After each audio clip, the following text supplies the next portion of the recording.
Okay, I don't know what's worse. The idea that Daniel Kleinman made this sequence oblivious to the existence of Tentacle Hentai, or that he was fully aware. Comment section, let's discuss. I mean, I get the insignia of Spectre is the octopus, and the defining trait of an octopus are the tentacles, so it's a no-brainer to use it in the sequence. Plus, a compelling argument can be made is that it's used symbolically to hint at Spectre's reach and influence. Trust me, I get it, and I picked up on it in my initial viewing, but let's face it. The imagery is still going to invoke memories of really bad link clicks in the eyes of many a filmgoer.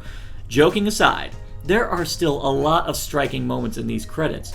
It does use the black ink effectively as a way to create glimpses into the prior films of Craig's era to remind us of some of his previous tragedies. The underwater ink mist even creates a tapestry of foreshadowing, utilizing familiar silhouettes as a peek of what's to come. There's also a deliberately unsettling emphasis on eyes, and given that one of the key themes of the film is government surveillance, it's a perfect fit, particularly the eye with the tentacles surrounding the retina.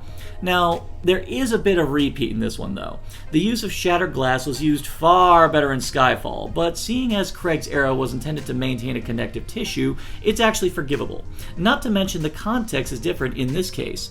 Bond's path in this film is to clean up the fragmented pieces of his past, and it's a mosaic of warped people and dead friends. The sequence is loaded with powerful abstract concepts that carry on the ideas from Skyfall, where the sequence is used to illustrate Bond's current psychological state and hint at his path to come. The song, on the other hand, well, again, how the song integrates with the sequence will ultimately determine the song's true worth, but you definitely get the sense that Daniel Kleinman had his work cut out for him when it came to tailor-making the sequence to match, because the writing's on the wall. It's a weird-ass song. Now, lyrically, it's actually quite poignant, as it's clearly focusing on Bond's conflict as it relates to Madeline Swan and their relationship. He's been able to go through the motions of a mission, and normally Bond always comes out swinging, but, like Vesper Lynd before, he's met someone who provokes him to rethink this self-destructive life and finally put it to bed and move on. So lyrically, it works, and the music itself has a powerful edge that hits home the intent of the lyrics. The playoff into the final repeat of the chorus?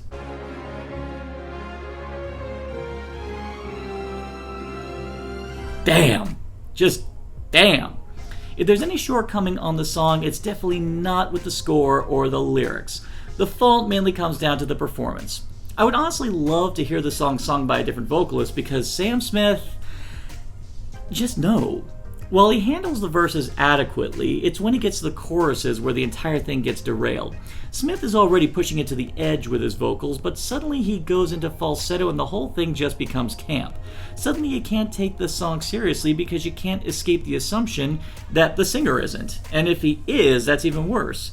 If this is how Sam Smith believes a dark, emotional ballad with deep inner conflict should sound, then I really hope he doesn't enter a goth phase.